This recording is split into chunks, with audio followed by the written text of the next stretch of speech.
வணக்கம். பழமொழி 400 அதிகாரம் இன்னா செய்யாமை. பாடல் 47.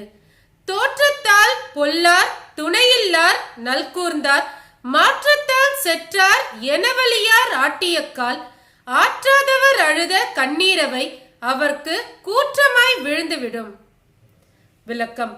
குடிப்பிறப்பால் பொலிவில்லாதவர், துணையேதும் இல்லாதவர், வறுமையில் வாடுபவர், சொற்களால் பகைவருக்கு சமமானவர் என்று இவ்வாறு நினைத்து அவர்களை குடிப்பிறப்பு, துணை, செல்வம் ஆகியவற்றை உடைய வலிமை உடையவர்கள் துன்புறுத்தினால் அத்துன்பத்தை பொறுத்து கொள்ள முடியாமல் அவ்வறியவர் கண்களில் இருந்து வரும் கண்ணீரானது துன்பம் செய்தவருக்கு யமனாய் அமைந்துவிடும்.